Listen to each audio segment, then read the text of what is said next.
Olá, pessoal. Bom dia ou boa tarde, depende de onde estão. Então, estamos aqui hoje no nosso segundo encontro para falar sobre Europa, que é a regulação que influencia o mundo todo. Então, é a área mais específica para cosméticos, onde as normas são mais bem escritas, onde existem mais regras e onde tudo fica espelhado na Europa. Então, hoje nossa ideia é falar sobre essa parte aqui do mundo. E eu estou aqui, né, na Europa, por isso que eu falei aqui. A Débora está no Brasil. A Débora está no Brasil e ela cuida dessa parte toda também de documentação, né, Débora? A gente não falou no primeiro encontro sobre a atuação da Regulique, então acho bom a gente já começar contando um pouquinho do seu trabalho. Bom dia ou boa tarde, pessoal. Um prazer estar aqui com vocês nesse segundo encontro, né? E realmente, algumas pessoas perguntaram para a gente via mensagem ou e-mail, perguntando a diferença de trabalho de cada uma das empresas, o que cada uma das empresas poderiam contribuir. A Regulique é uma empresa nacional aqui do Brasil. A gente atua na parte de regulamentação tanto de empresas e produtos, e a gente presta suporte aos clientes que querem se preparar para a exportação. A gente entende que a área regulatória é uma área, às vezes, muito detalhista, e às vezes algumas empresas não conseguem ou ter um setor totalmente dedicado, ou ter profissionais tão atualizados em diversas legislações. E aí é quando entra a Regulique, ajudando essas empresas a preparar essas Um documentações, braço fazer externo, um... né, Débora? Isso é um braço externo, a gente fala que a gente é um Lego, né? A gente monta a necessidade daquele cliente e a gente consegue dar suporte a esse cliente e entregar uma documentação já robusta e preparada para a Avanza seguir com os próximos passos na regulamentação. Sim, porque avança, a gente faz a regularização dos produtos, só que a gente pega a documentação muito crua. Então, a documentação vem para a gente e a gente tem que tratar todas essas informações. Ocorre que, quando a empresa tem um time técnico que está dedicado para fazer esse processo, vai acompanhar todo esse processo junto à Avanza e vai fazer essa troca, porque é uma troca mesmo, a gente não faz nada sozinho, a gente precisa de uma troca com o fabricante, com o desenvolvedor dos produtos, muitas vezes quem desenvolve, quem fabrica são empresas diferentes. Então, quando a empresa não tem isso, a gente nota que demora muito mais tempo para o processo andar. Por quê? Hoje em dia, muitas empresas não têm fábrica, terceirizam 100% da produção, e muitas delas não têm sequer uma pessoa técnica que entenda o que são esses documentos necessários. E aí isso fica tudo a cargo do fabricante, num terceirista, por exemplo. Só que o terceirista ele está ocupado em fazer a terceirização, que é a fabricação dos produtos, a parte toda a parte sanitária do Brasil, que dá um trabalhão danado, né, Débora? Não é simples. Então, acaba que às vezes o terceirista não tem uma pessoa dedicada também para seguir com esse processo. Então, é aí que entra esse trabalho da Reguli, que é muito importante, que faz toda essa organização da documentação, faz toda essa ponte com o terceirista e as marcas, para deixar tudo alinhado, para os astros ficarem todos alinhados e a gente conseguir dar andamento nessa exportação. E aí a gente observa que esses processos ele acabam seguindo mais rápidos, né? Porque a gente já faz essa ponte com os fornecedores, de se levantar as exigências, e às vezes muitas dessas exigências também são daqui do Brasil, só que às vezes a empresa nem sabe, né? E até uma das coisas que a Exatamente, gente vai estar falando exatamente, hoje. porque a legislação do Brasil é muito completa. E aí a gente vai até trazer exemplos hoje sobre essas equivalências entre as RD6 e pontos que às vezes aqui no Brasil é ignorado, mas quando chega na hora de exportar, de fazer todos esses documentos, a gente trava porque não pediu uma documentação do fornecedor, precisa de mais um detalhe. Exatamente. Isso é uma coisa que às vezes as pessoas ignoram, né? A lei nacional, porque a fiscalização é baixa, infelizmente. Bom, então, pessoal, o intuito hoje desse encontro é a gente falar, né, da regularização na União Europeia, não é especificamente da regularização, são as normas da União Europeia e como elas influenciam todos os outros pontos que elas influenciam e responder às dúvidas que tiveram lá na inscrição do primeiro encontro. A gente separou algumas dúvidas específicas que eram de União Europeia. E por que a gente está fazendo isso? Porque o Brasil exporta cada vez mais produtos cosméticos. E o Brasil está muito na moda, exporta muito produto cosmético. Eu vejo que hoje em dia não é mais uma opção, é um caminho certeiro. Então, dificilmente uma empresa nasce hoje só pensando em vender no Brasil. Geralmente as empresas já nascem com esse intuito. As que já estão no mercado há bastante tempo e não nasceram com esse intuito de exportar, já estão se movimentando para isso. E o nosso intuito aqui é esclarecer vários pontos para destravar esse processo de exportação, porque eu sei que existem muitas dúvidas, existem muitos questionamentos, seja durante o processo de regularização, seja antes, quando a empresa está pensando em fazer uma regularização, não sabe ainda quais são os entraves, né, as coisas que vão impactar ali no meio do caminho, que ela vai ter problemas. Então, é bom a pessoa já estar se familiarizando, né, familiarizando com esse assunto todo, para a gente poder destravar isso, né? Então, vamos lá. Então, vamos começar falando sobre o regulamento europeu, né? A União Europeia é a mãe, vamos dizer assim, das regulamentações. A gente vai estar falando em vários encontros sobre isso e a gente vai estar sempre fazendo uma correlação à Europa. Independente do território, que a gente falou isso também no primeiro encontro, que é uma dica para as empresas exportarem, não é pensar em país, mas sim por território. Então, Blocos, né? Isso, os blocos dos territórios, e a gente vai estar sempre comparando com a União Europeia devido a ela ser esse exemplo, até por níveis de organização, de comitês de segurança, e acaba sendo uma referência, e seguimos as referências, né? Então, a União Europeia ela é a mais completa, a gente não considera a mais difícil, porque com base nela, facilita muitas outras regulamentações. E a gente tem uma grande diferença quando a gente fala de União Europeia versus Brasil, que é a questão do dossiê de segurança. A União Europeia ela tem um documento onde ele é um documento que é avaliado todas as matérias-primas, todos os residuais, a rota que algumas matérias-primas é feita para ser dado a origem daquela matéria-prima, é visto a toxicidade e é muito importante uma questão desse documento, que é o CSPS, que ele fala sobre a forma de uso e a interferência de uso. E, assim, eu gosto de usar sempre uma analogia que, às vezes, a gente desenvolve um produto para uma finalidade, só que o consumidor acaba utilizando de uma outra forma ou associado a outros produtos. E aí é onde a União Europeia vem com um diferencial, que ela faz essa comparação. O avaliador de segurança, que no caso a Luciana, ela exerce essa função na Avanza de uma avaliadora de segurança do produto acabado, ela consegue avaliar todos os cofatores em volta desses produtos. E aí eu posso dar um exemplo.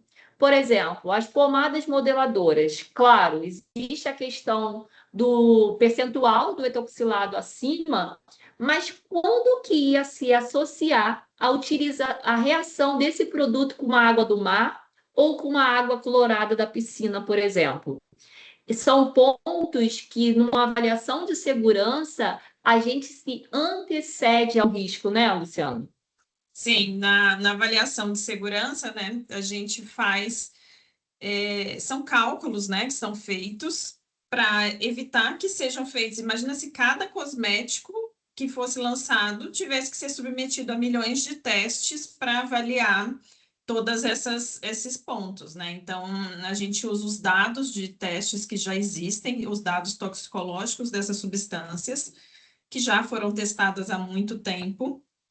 Então, a gente usa esses dados, substância por substância, concentração por concentração, considerando a área onde o produto é aplicado. Então, por exemplo, um produto que é aplicado nos lábios é diferente de um produto que é aplicado na área dos olhos, que é totalmente diferente de um produto que vai aplicar no pé, e é diferente de um que vai só no pescoço, um que vai no cabelo, o que fica no seu corpo.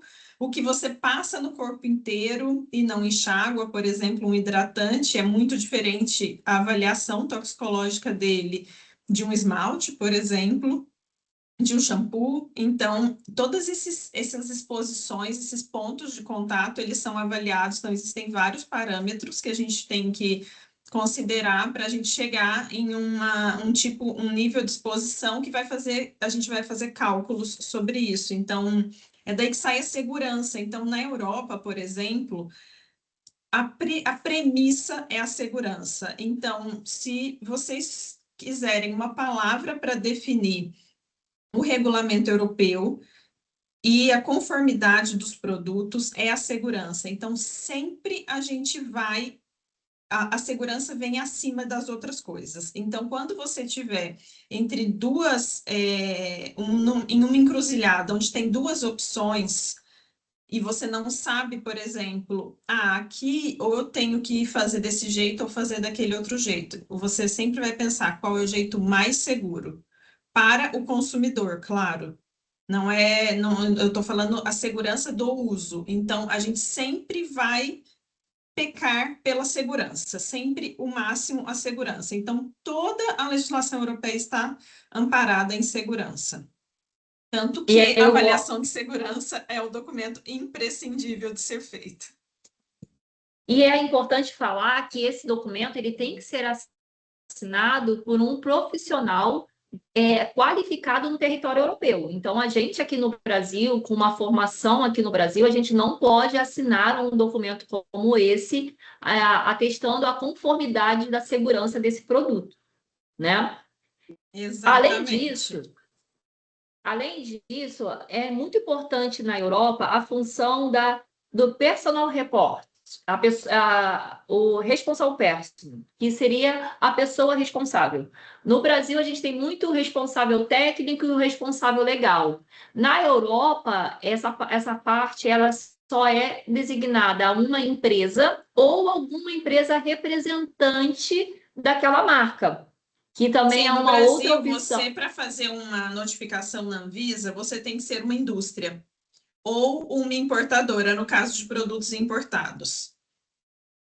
Na Isso. Europa, não. Na Europa, a pessoa responsável, ela não é uma indústria, ela não precisa, ela pode ser, mas ela não tem que ser uma indústria.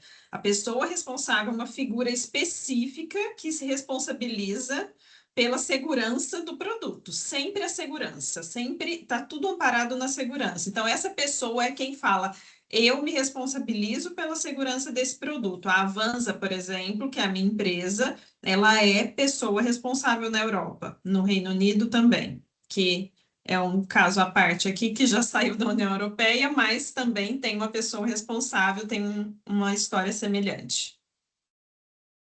E aí, as marcas que talvez não tenham como ser essa pessoa responsável, ela pode também contratar, por exemplo, a Avanza para fazer essa ponte de ser essa pessoa responsável no território europeu quanto no Reino Unido. A É empresa uma, pode abrir a marca, por exemplo, ela pode abrir sua própria empresa na Europa para fazer isso.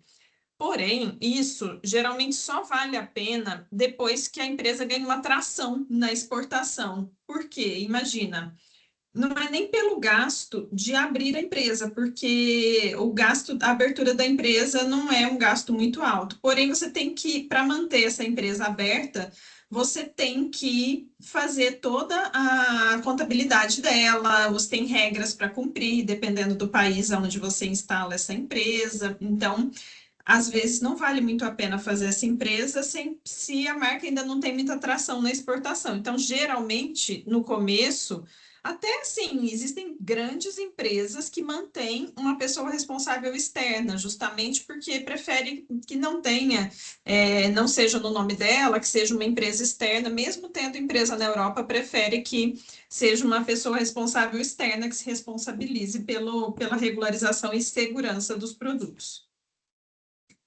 Aí, Então, Débora, falando um até tem pouco. uma pergunta aqui, Ah, ó, no chat, que também já estava lá nas nossas perguntas, que é sobre o PIF, que você estava falando aí, que é o Product Information File, que é o PIF, e a Débora estava fazendo essa comparação com o dossiê. Então, o que que compõe, né, o PIF? Se tem uma estrutura específica, a pessoa está perguntando aqui. E o que acontece? Ele é como se fosse um dossiê. É o que a Débora estava falando, a documentação é como se fosse um dossiê. Só que ele tem sim uma estrutura específica, mas é uma estrutura de informações, não é uma estrutura que isso tem que estar em um arquivo PDF de tal jeito, isso tem que estar impresso e guardado em tal lugar. Isso tem que estar em pastas online, não é esse tipo de estrutura. A estrutura que existe é a estrutura das informações, e lá é bem detalhado, existem várias informações que entram lá, e isso é uma documentação que, se solicitado pela autoridade sanitária, a pessoa responsável tem que entregar em até 72 horas.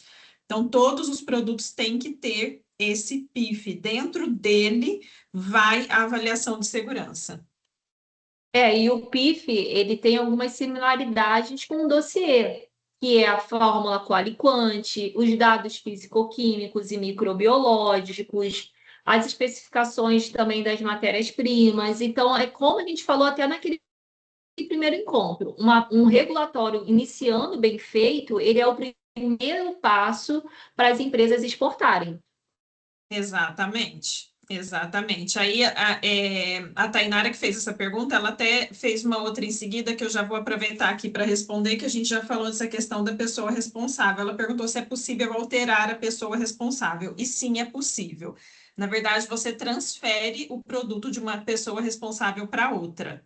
Então, você consegue puxar um produto de uma pessoa responsável para outra, é bem simples de ser feito, mas sim dá para fazer. Então, por exemplo, eu comecei com uma pessoa responsável e agora eu quero alterar. E aí você pode pegar para mandar para outra pessoa responsável.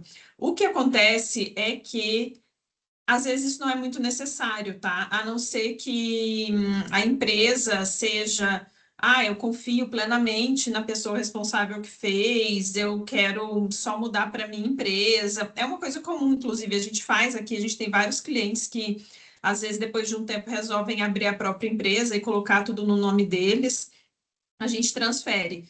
Só que dificilmente a gente pega, por exemplo, de uma outra empresa responsável e passa para a Avanza, porque como essa questão da segurança é o mais importante, a Avanza tem que ver a segurança do produto. Então, a gente vai se resguardar e fazer isso. Mas sim, é possível fazer essa mudança, tá?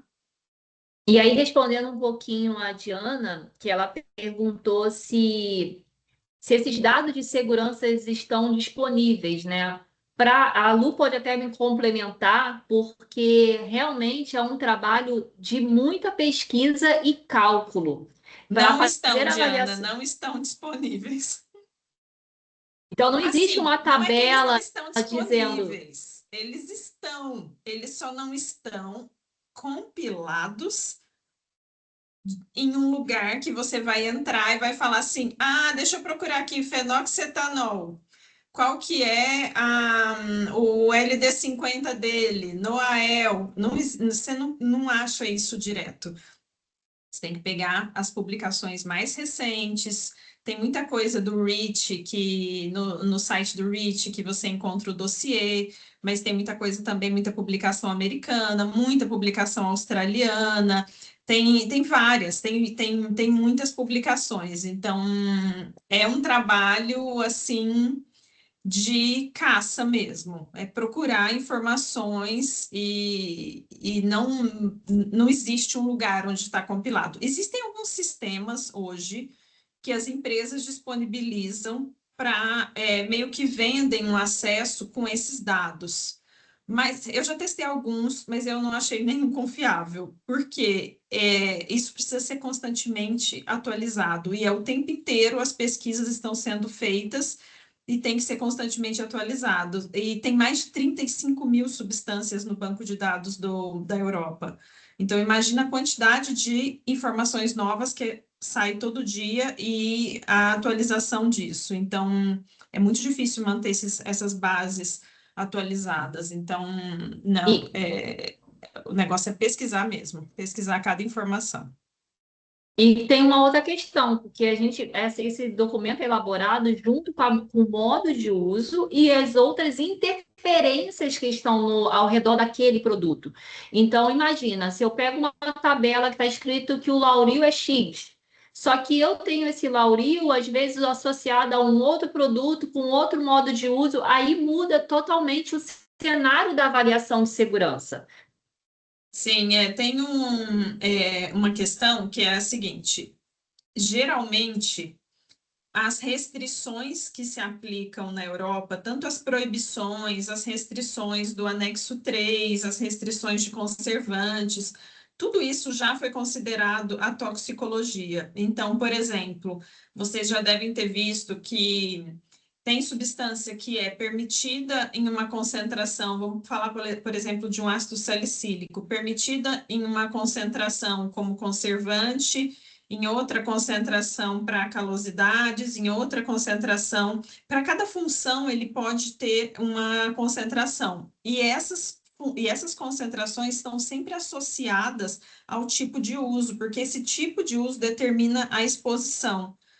Então, aí isso desencadeia toda a segurança do produto. Então, o metilcloro, metiltiazolinona, por exemplo, por que ela foi proibida para produtos sem enxágue, inclusive no Brasil, né, no mundo inteiro? Por que ela foi proibida para produtos sem enxágue? Porque ela não era segura para produtos sem enxágue, mas ela é segura para produtos com enxágue, por conta do tempo de exposição. Então, assim, é diferente você passar, por exemplo, um leave-in no cabelo que tem metilcloro e metiltiazolinona e você passar um creme no seu rosto que tem metilcloro e metiltiazolinona. É totalmente diferente o nível de exposição e absorção que isso vai acontecer. Um hidratante no seu corpo e um sabonete líquido que você usa no banho e lava e vai embora. Então, isso é totalmente diferente. Por isso que esses dados, eles são importantes, eles existem, as restrições atuais das normas se baseiam neles, mas é imprescindível que seja feita a avaliação de segurança, porque nessa avaliação a gente tem que fazer a margem de segurança do produto e nenhuma substância pode dar menos do que 100. Se houver alguma substância menos do que 100, a gente tem que voltar e reavaliar se aquilo é uma exceção à regra ou se é permitido, ou se não é seguro o produto. Por quê? Existem exceções, tá? No geral, as margens de segurança têm que ficar acima de 100, mas existem exceções. E tudo isso baseado nesses dados toxicológicos. Então, por mais que tenham as restrições por categoria, algumas substâncias, né, por categoria, ainda assim a gente tem que fazer a margem de segurança, que é uma das etapas da avaliação de segurança do CPSR. Ou seja, é um documento único para cada produto, para cada situação. A gente não consegue facilitar um copia e cola ou extrair de algum outro dossiê para esse novo produto. Então, realmente, a palavra da Europa é segurança. E a segunda palavra eu acho que também é vigilância, porque eles acompanham muito o que está no mercado. Vamos Sim, agora falar sobre os ingredientes e as restrições que vamos. temos na Europa? Vamos lá. Então, assim, que a Europa dita a regra para todos os lugares, a gente já falou sobre isso no primeiro encontro, então vocês já estão cientes disso. Inclusive, Débora, a gente não colocou nossa apresentação que tinha lá os encontros, Deixa que eu eu não sei se tem compartilhar alguém aqui. aqui. que está participando pela primeira vez, mas a gente já fez um primeiro encontro e o vídeo está no YouTube, está disponível. Caso você não tenha o acesso, não tenha o link, entre em contato com a gente que a gente manda. Mas esse outro também vai ficar disponível depois, na semana que vem, a gente já coloca. Então, assim, a gente já falou no primeiro encontro, né, sobre a Europa ditar todas essas... ditar o ritmo, praticamente, né, da regulação de cosméticos no mundo. E aí, o que acontece? A Europa, ela possui listas de substâncias proibidas, restritas e permitidas. Então, como que é? O anexo 2 do regulamento europeu, ele fala das substâncias proibidas. Então, o que acontece? Tudo que está no anexo 2 é proibido, a menos que exista nesse anexo uma ressalva. Então, vou falar uma substância aqui que é muito comum e sempre questionada: petrolato. Petrolato está no anexo 2 como substância proibida, a menos que o histórico do refino seja conhecido e não tenha substâncias cancerígenas envolvidas ali, que tem esse controle. E o que é engraçado? Aqui, engraçado não, né? O que é incomum. Aqui no Brasil, a gente tem aqui a 529, que ela também tem essa exigência para derivado de petrolato. Aqui no Exatamente. Brasil, a gente também Eu precisa solicito garantir. esse documento e a empresa fala assim: ah, mas eu não tenho, isso não é obrigatório para o Brasil. É obrigatório para o Brasil, sim, senhor. Assim como é obrigatório nitrosaminas da cocamididea, todas as outras coisas aí que a gente não precisa entrar no detalhe. Mas, enfim, então, voltando, a gente tem anexo 2, que são as substâncias proibidas. Então, tudo que está no anexo 2 é proibido, a menos que tenha essa ressalva exatamente. Então, dentro do anexo 2, dentro daquela linha, daquela substância, às vezes tem uma exceção. E aí, pode usar somente se for dessa origem, se tiver esse grau de pureza, então tem algumas exceções. Então, isso é muito importante, isso é um detalhe, gente, que às vezes pode parecer muito pequeno, mas essa semana, por exemplo, acho que foi essa semana ou foi final da semana passada, eu recebi um questionamento de um importador, de um cliente nosso, sobre uma substância que está no anexo 2 e está em vários produtos desse cliente. E aí o importador é um importador europeu, ele sabe que essa substância é proibida a menos que tenha um grau de pureza adequado. E aí esse importador entrou em contato e fez um questionamento se a gente tinha verificado isso. E, obviamente, a gente tinha verificado e passamos as informações para ele. Então, são substâncias que elas ficam um pouco nebulosas quando a pessoa não lê bem a lei. Não foi o caso, tá, desse importador, mas ela olha e aparentemente está proibida a substância. Então, fica parecendo que, nossa, não deveria estar aqui. Isso aqui tem uma substância proibida. Só que na segurança isso já foi avaliado. Então, vamos sempre voltar lá na segurança para a gente conseguir fazer toda a nossa trilha. Aí temos a lista de anexo 3, que são os ingredientes restritos. Quem está no anexo 3, gente? Anexo 3 são as substâncias que têm restrições de concentração ou tipo de produto específico. Então, vou falar uma substância aqui. Cloreto de cetrimônio, CETAC. Ele tem função antistática, emulsionante, conservante. Ele está no anexo 5 dos conservantes e também está no anexo 3. Por quê? Quando ele não é conservante, ele está no anexo 3, falando exatamente como que ele pode ser usado e em qual concentração. Então, são restrições de ingredientes por tipo de produto, por categoria de produto. Então, no cetrimônio cloraide, que é o CETAC, né, o cloreto de cetrimônio, ele é restrito ao máximo de 1% para produtos sem enxágue e 2,5% para produtos com enxágue. Se ele tiver outra função diferente de conservante, porque se ele for conservante, o anexo dele é o 5 e a restrição dele é 0,1. Então, percebem que são duas, a substância é a mesma, só que o uso é diferente e a segurança é diferente e o local da restrição onde você pesquisa é outro. Então, é muito importante você ter a noção, quando você vai pesquisar, a função daquela substância. Não basta você saber só a concentração, você tem que saber a função, em que tipo de produto que ela está aplicada. Uma pergunta solta: cloreto de cetrimônio é permitido em qual concentração? Não sei, depende. Em que tipo de produto? Qual que é a função desse produto? Então, a gente precisa entender exatamente o modo de uso para a gente saber qual que é a restrição ali que vai se aplicar. Aqui no Brasil, só complementando, a gente também tem uma lista restritiva, que é baseada Sim, também em bastante coisas na Europa, constantemente atualizada, né? que é a 530, tá? Que ela também tem muitos pontos em comuns.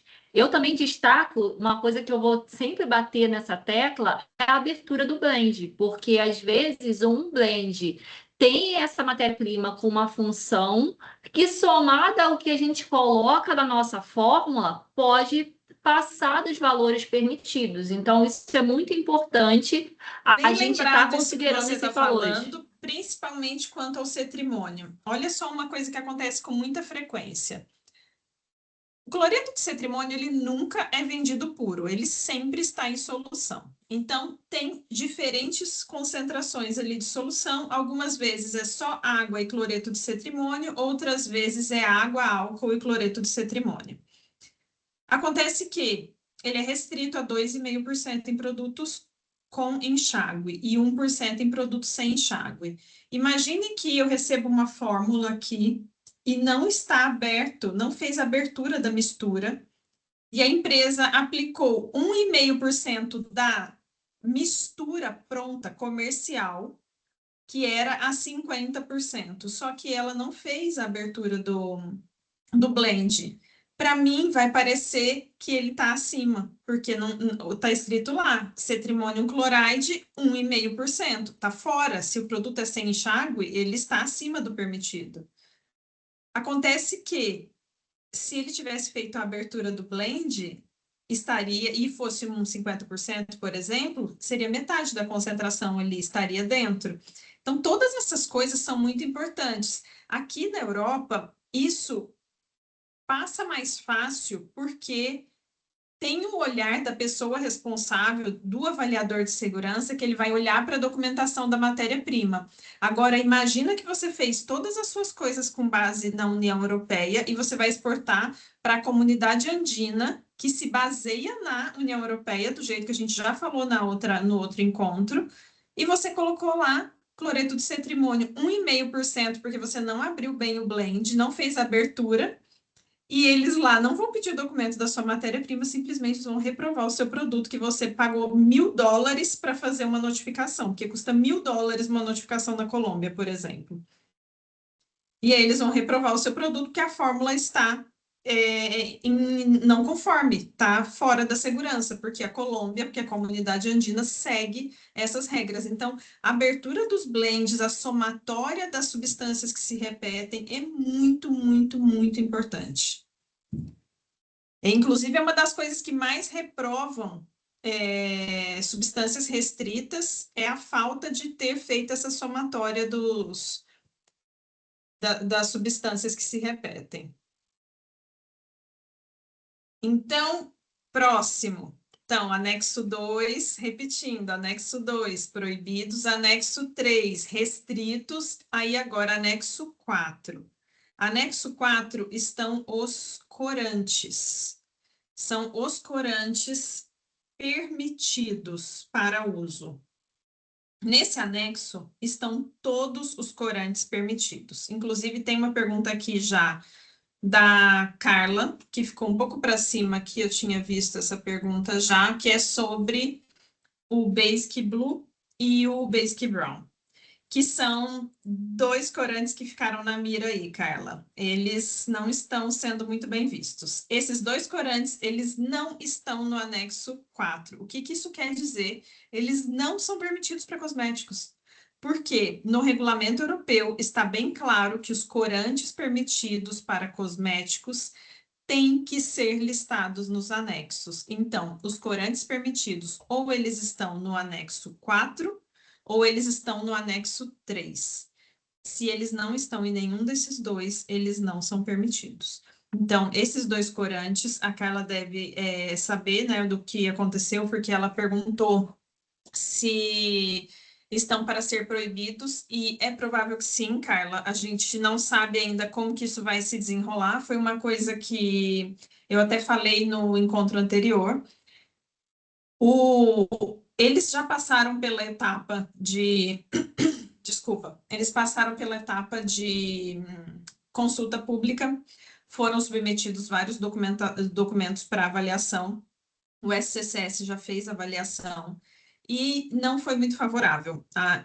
Não sei te falar agora precisamente os 2 ali como que tá, mas um ficou como possivelmente carcinogênico e o outro possivelmente tóxico para reprodução. Agora eu não sei qual dos 2 que é.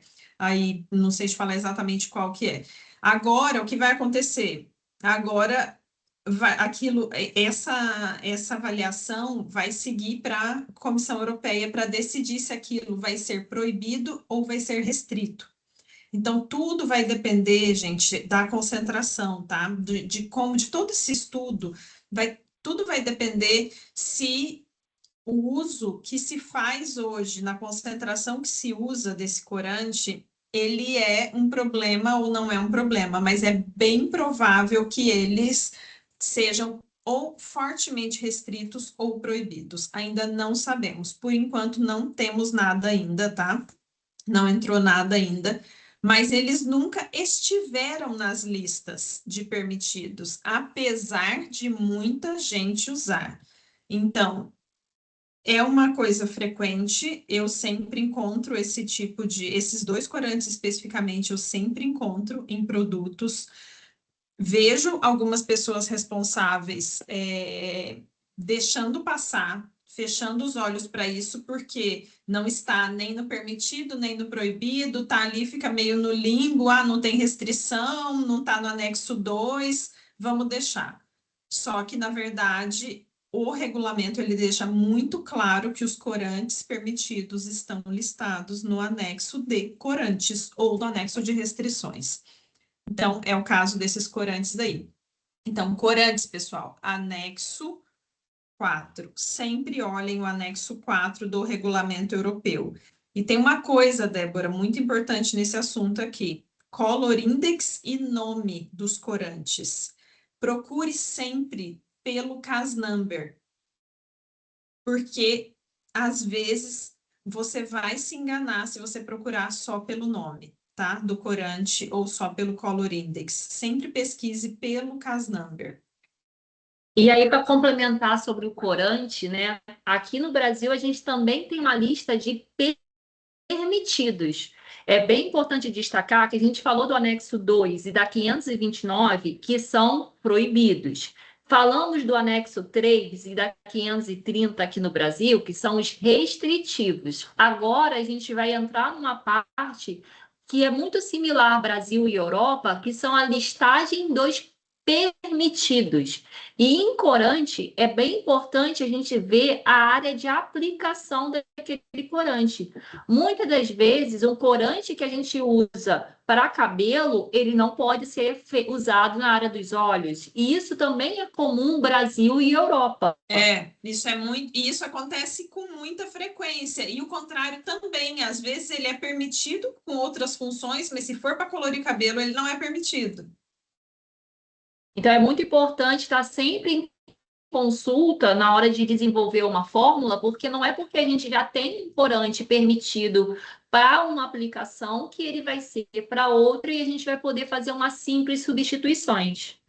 Exatamente, é isso. E no Brasil também tem, né, a lista dos corantes permitidos.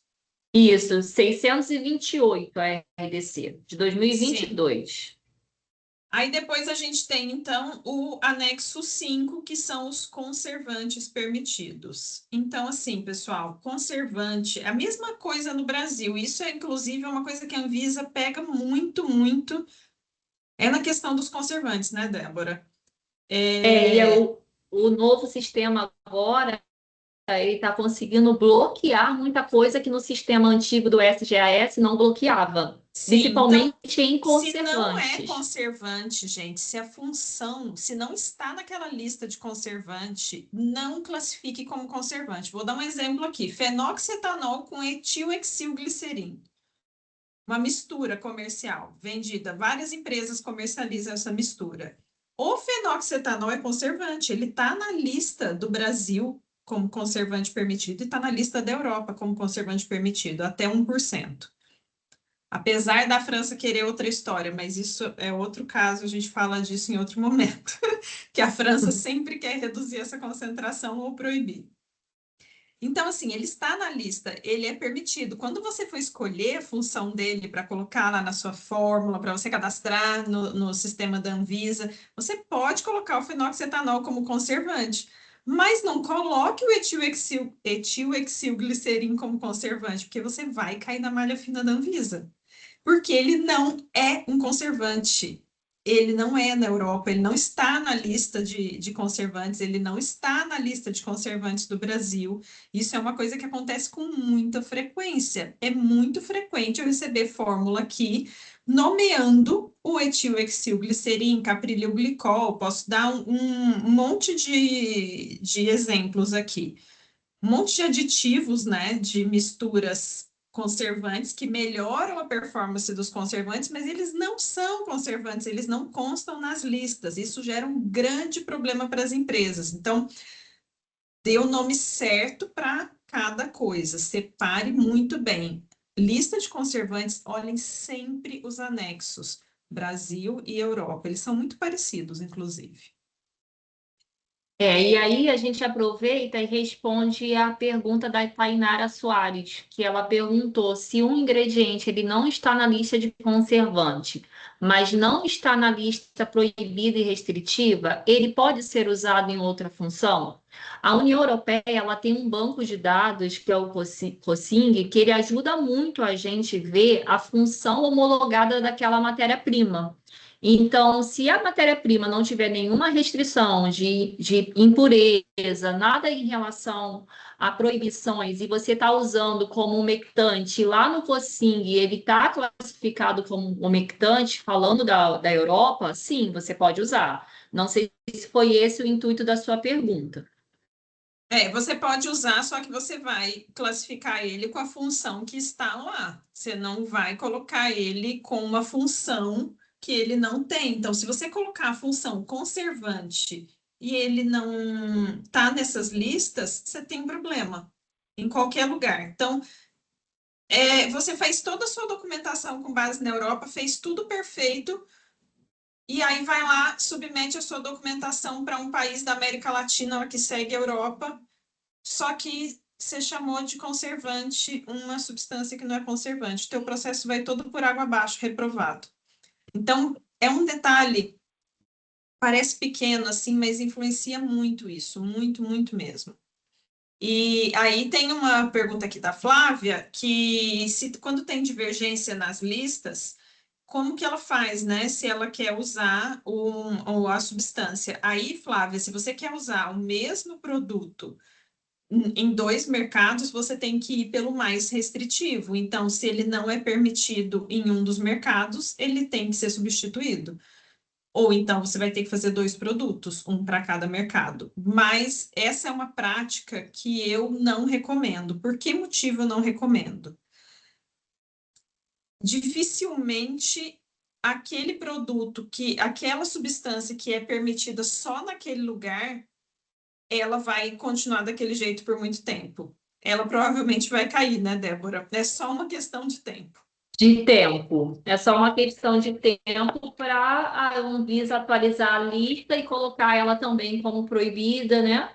Ou ao contrário, né? Ou ao contrário, às vezes Isso. proíbe num lugar e depois acaba indo a proibição para outro lugar. Então, assim, eu não recomendo. Existem algumas exceções, tá? Que hoje em dia, por exemplo, a gente sabe que não é possível você fazer o mesmo produto para Brasil e Europa, em alguns casos específicos, porque não são permitidos. Então, podemos falar aqui, por exemplo, de alisamentos, que a gente não consegue ter o mesmo produto Brasil e Europa. No entanto, isso é uma exceção. A maioria dos produtos eu recomendo que você vá sempre pelo mais restritivo, nunca pelo menos restritivo. E quando é uma substância ou outra pontual, assim, fica atento se ela já não está na lista de proibidos, porque tem uma coisa que acontece, a Anvisa publica essas listas e demora 2 a 3 anos, né, Débora, para elas entrarem em vigência, as listas Isso. restritivas e proibidas. Algumas leis, algumas listas nossas nem tiveram movimentação desde 2022. Algumas tiveram em 2025, mas é um prazo assim de 2 a 3 anos que a gente pode colocar como média. Sim, e aí às vezes ele já entrou, né? Já tá lá e tá só contando o tempo para entrar a proibição, então tem que ficar bem atento aí quanto a essas coisas. Bom, aí seguindo aqui nas restrições, nas listas, depois do anexo 5, que é o de conservantes, a gente tem o anexo 6, que é dos filtros solares, que é o último anexo, ele é dos filtros solares. Nessa lista tem os filtros solares permitidos e nas concentrações que eles são permitidos. Ah, mas eu uso um filtro solar do Buriti. Não está na lista de permitidos. Você pode usar isso pode incrementar até o seu fator de proteção solar nos seus testes. Você pode ter feito o teste lá, eu coloquei esse Buriti aqui, esse óleo de Buriti, ele melhorou meu fator de proteção solar, mas você não vai chamar o óleo de Buriti de filtro solar, porque ele não está na lista de permitidos. Uma coisa é a eficácia do produto, outra coisa é o que está nas listas e o que vocês podem colocar nas fórmulas, nos documentos. Então, tenham muita atenção quanto a isso, muita atenção, tá? Não coloque, eu vejo direto várias coisas como filtro UV, várias substâncias como filtro UV e não estão nessa lista. E o fato de não estar lá invalida toda a substância. E aqui no Brasil, a gente também tem uma RDC que também é de filtros UVs permitidos, que é a RDC 600. E aqui no Brasil também, a gente não conseguiria nem registrar um produto que o óleo de Buriti fosse o ativo. Porque quando esse Exatamente. produto é submetido a um grau 2, que é o processo que é avaliado pela Anvisa antes do seu deferimento, ali a gente tem que listar quais são os responsáveis pela proteção, né? E fazer testes até de teor neles. Então, a gente não consegue colocar coadjuvantes como atores principais. Exatamente. Não, a gente não dá para dizer que é uma coisa que não está listada. Se ela não está listada nos anexos, nem do Brasil, nem da Europa, do mercado onde você vai, ela não serve, aquela função não lhe cabe. Você não pode colocar aquilo. Isso pode acontecer. Na real, isso pode acontecer. Acontece, o produto tem uma melhora de performance ali, mas na sua documentação isso não pode aparecer, porque se você colocar isso, vai dar problema. E E aí, aí, ah, só respondendo já uma pergunta sobre protetor solar, que a gente tem lá no começo das nossas perguntas, perguntaram se para um filtro solar também é feita a mesma avaliação, se segue os mesmos parâmetros de toxicologia. Sim. mesma coisa. Mesmíssima coisa, não muda nada. A avaliação de segurança, o rito dela é o mesmo para um esmalte, para um alisamento, para uma pasta de dente, para um protetor solar, não importa o tipo de produto. O cosmético, a avaliação de segurança e o jeito que ela é feita é sempre o mesmo. O que varia é o que você usa para fundamentar a segurança, mas toda a estrutura da avaliação de segurança e o PIF, ele é fixo. O que varia é o que vai lá dentro e o que fundamenta a segurança. Então, em um protetor solar, por exemplo, uma das coisas que fundamenta a segurança é a eficácia dele, porque isso é a principal coisa para ele ali. Além das concentrações, claro, né? E da segurança, da margem de segurança, mas ele é eficaz. Ele está falando ali o FPS dele 50 mais, ele realmente cumpre os 50 mais, ele está dentro daquela categoria, então o protetor solar passa pelo mesmo processo, exatamente igual. A diferença de cada tipo de produto é o que fundamenta a segurança. E E aí aí tem eu mais queria uma falar pergunta. só um pouquinho, Débora, sobre impurezas, que é o seguinte: existe muita confusão. E eu entendo que essa confusão, parte é originada nos fornecedores de matérias-primas, mas uma parte também acontece no próprio fabricante ou até no departamento regulatório na leitura daquele documento. Então, o que acontece? Impurezas não são listadas na fórmula nem na rotulagem de cosméticos, nem no Brasil e nem na Europa. Então, é previsto que várias substâncias têm impurezas, é previsto que elas não são substâncias puras no grau farmacêutico e que algumas têm impurezas que precisam ser fortemente controladas, porque elas são impurezas perigosas, mas vocês não vão listar essas impurezas na fórmula e nem na rotulagem de vocês, porque ainda tem um adicional. Essas impurezas, muitas vezes, elas estão na lista de substâncias proibidas. E aí, por que que ela está ali? Aí você pensa, mas por que que meu fornecedor colocou aqui na abertura da minha composição, essa substância ela é proibida? Porque ela está lá dentro, ela é tecnicamente inevitável, ele não consegue tirar porque ela faz parte da síntese para ele obter aquela substância. Ele precisa, aquela outra vai ser um resíduo, ele tenta tirar e purificar ao máximo, mas sempre vai sobrar um pouquinho ali. Então, você não cita isso. Então, é muito importante, quando você recebe o documento de um fornecedor, saber o que ali faz parte e o que é impureza. Muitos fornecedores colocam isso detalhadamente, outros não colocam. Então, é preciso entender ali. Muitas vezes a gente tem que ir atrás da rota de síntese para eu entender o que é impureza ali e o que não é impureza.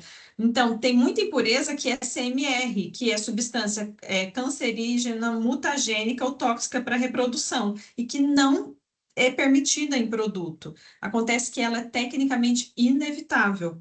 E aí você tem que ter a comprovação do fornecedor de que ela é tecnicamente inevitável, que ele faz o controle. Geralmente tem essa quantidade que é permitida, tá? Na norma já existe essa concentração. Então, a gente precisa fazer um adendo aí, que é do anexo 2 das substâncias proibidas com relação às impurezas. É aonde está uma cereja do bolo, né? Porque muitas das vezes, quando um produto é apreendido, que é sofre análise no mercado europeu, se a substância não estiver presente lá no relatório de segurança, esse lote ele pode ser destinado totalmente à reprovação. Exatamente, exatamente. Então, por exemplo, vamos supor, um silicone, uma mistura de silicones, e tem lá como impureza ciclotetraciloxane. Ciclotetraciloxane é proibido, mas tem lá 0,01% no breakdown, na abertura da composição, na carta de composição.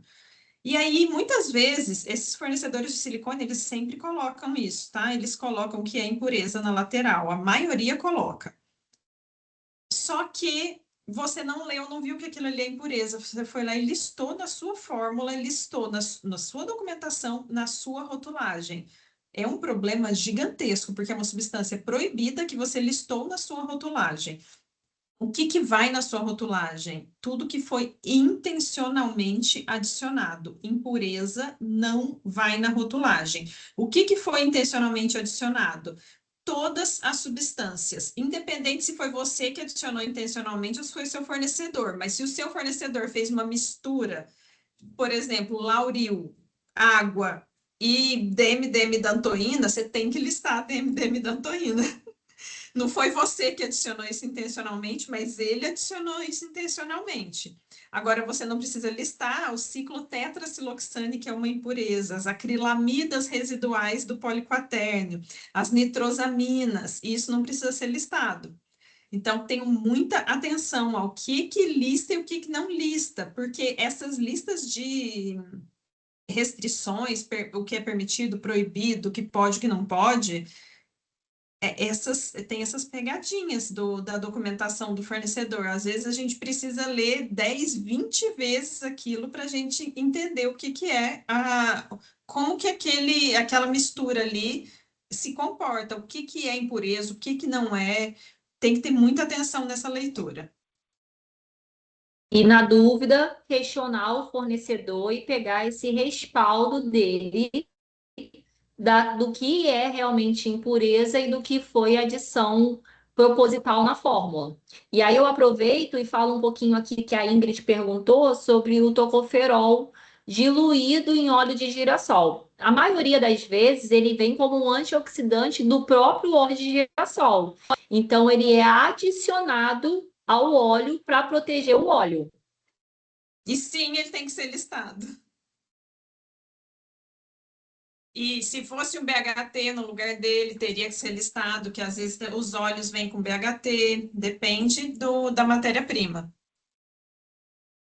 E aí é onde muitas das empresas, às vezes, não quer citar esse BHT, esse outro conservante que é diferente da sua formulação e acaba, às vezes, omitindo isso no dossiê Brasil, que aí, quando chega na Europa, que faz todo esse cálculo de toxicologia, todo esse levantamento de documentação de fornecedor para a elaboração do PIF e do CSPR, é onde o Departamento Regulatório Internacional fala, olha, teu rótulo está errado, tem que corrigir, e a pessoa pergunta, como que está errado?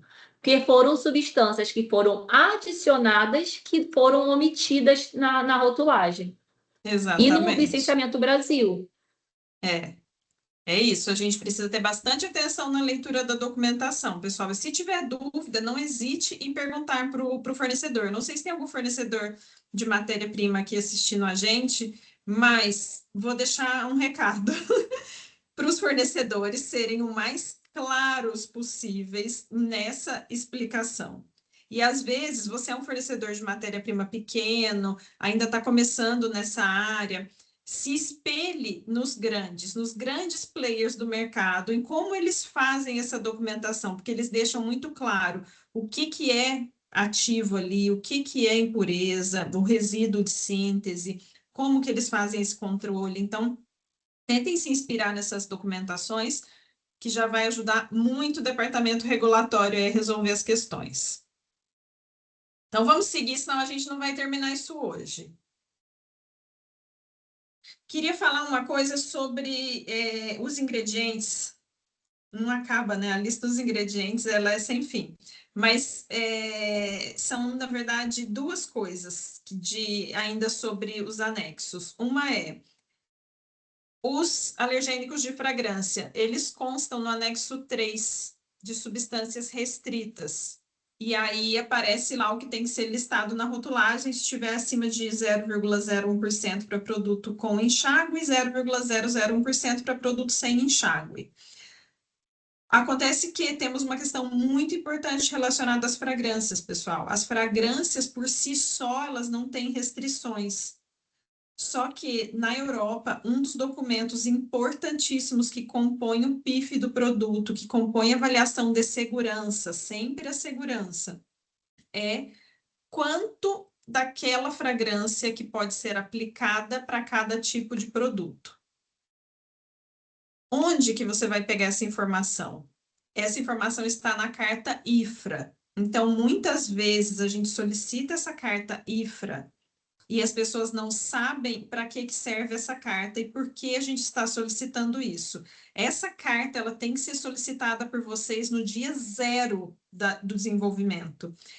Escolheu, a fragrância veio, ela tem que vir com a carta IFRA e a carta de alergênicos. Não aceitem desenvolver um produto sem ter a carta de alergênicos e a carta IFRA em mãos. Por quê? A carta IFRA, a IFRA é uma associação internacional de fragrâncias. No Brasil, ela é representada pela ABIFRA. E o que ela mostra? Ela tem as categorias separadas por tipo de exposição. Quando você olha uma carta IFRA, você vai ver que tem a categoria e quantos por cento que pode utilizar. E isso também serve para óleos essenciais, tá? Não é só para fragrâncias. Os óleos essenciais também têm carta IFRA. Então, isso é muitíssimo importante. Por quê?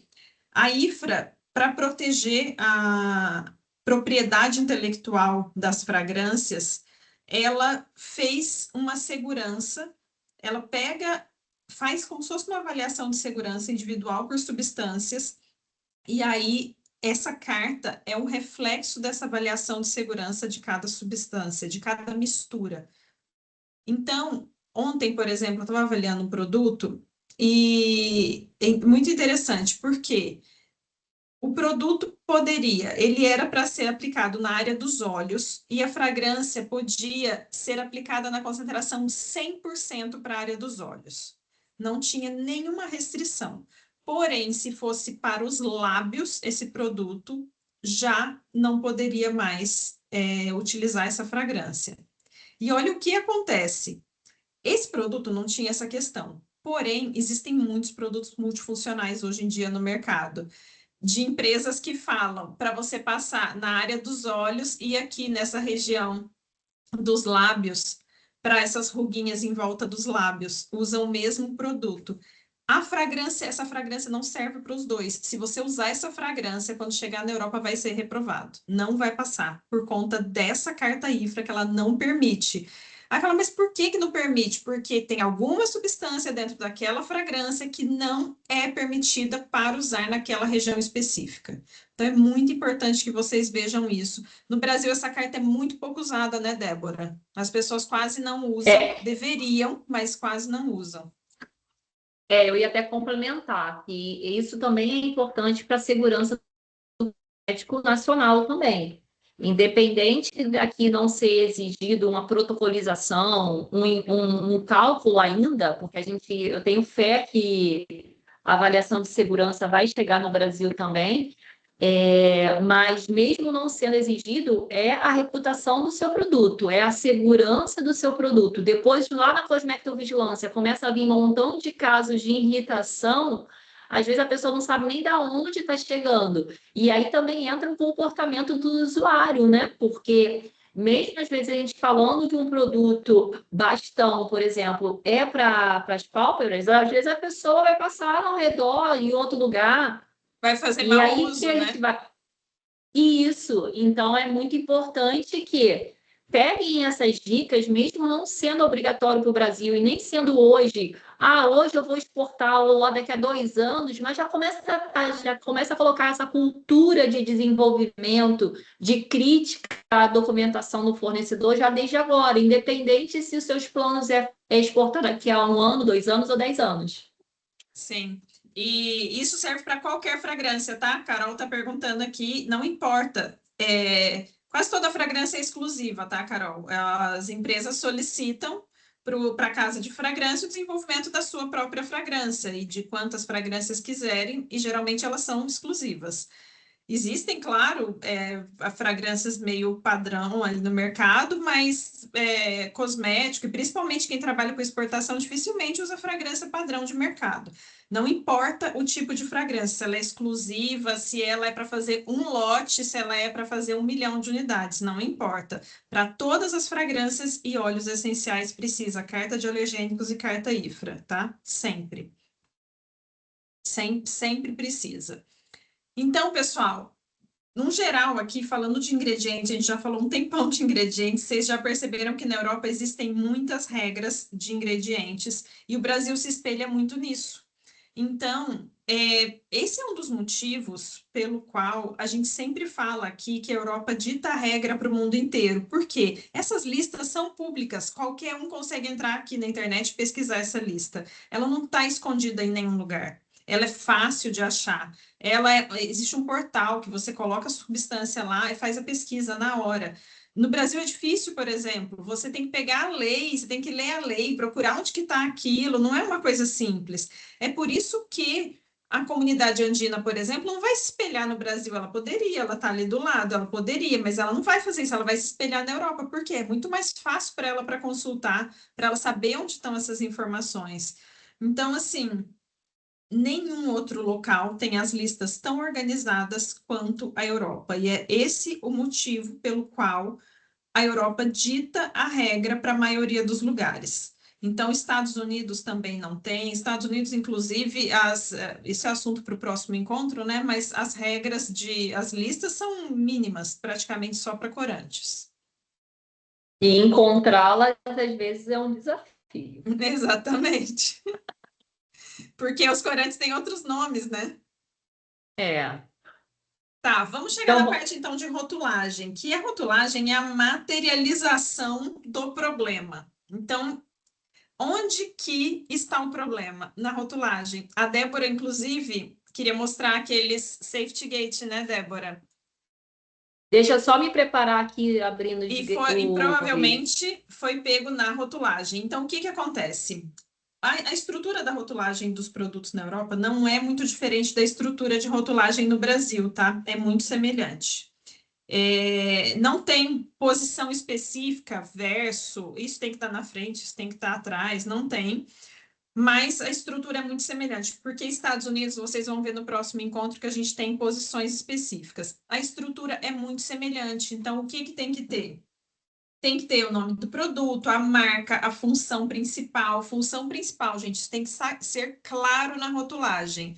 Máscara, por exemplo, não é função principal. Máscara para quê? Para o pé, para a mão, para os olhos, para o cabelo.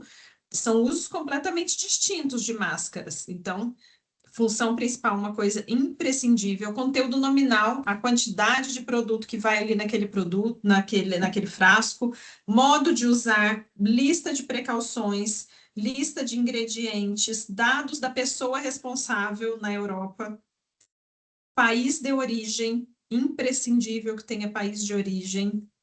O que mais? Data de validade, lote, todas essas informações. É muito semelhante ao Brasil. O que varia é praticamente a pessoa responsável, que no Brasil é o titular da Anvisa, e aqui na Europa é a pessoa responsável, e eu acho que não tem outra variação, né, Débora? E aí a questão dos símbolos de embalagem. Só que por que que eu falo que os símbolos de validade? Por que que eu falo que é a materialização, a rotulagem é a materialização do problema? Quando uma autoridade sanitária pega o seu produto, o que ela tem na mão é só o produto, ela não tem documentação, ela não tem nada, ela só tem aquele produto. E aí, o que acontece? Se o problema está escrito ali na cara dela, não tem como fugir, entendeu? Você pode depois apresentar a documentação que você quiser daquilo. Se a rotulagem estiver errada, vai ser muito difícil você conseguir se livrar desse problema. Tanto que a maioria dos problemas dos reports que tem no RAPEX, que é um portal onde os produtos, aparecem os produtos banidos, a maioria, assim, acho que 100% deles, os cosméticos, mostra a rotulagem, porque é através da rotulagem que eles identificaram. Eles não tinham nenhum documento em mãos, eles não fizeram nenhum teste. Eles olham só a rotulagem.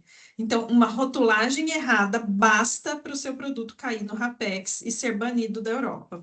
Você quer mostrar, eu Débora?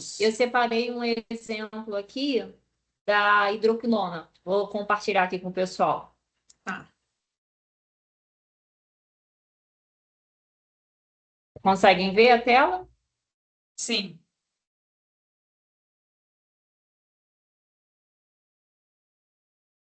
E aqui, ó, a descrição do risco. que foi encontrado na rotulagem a questão um ingrediente proibido e as medidas que foram tomadas foi a suspensão da comercialização desse item. Sim, e sobe ele para mostrar as imagens. Porque tem aí esse ficheiro multimídia, né, que tem as imagens. Vocês estão vendo? Isso daqui é o que eles tinham em mãos para jogar esse produto nesse portal. Eles não tinham mais nada, eles só tinham o produto.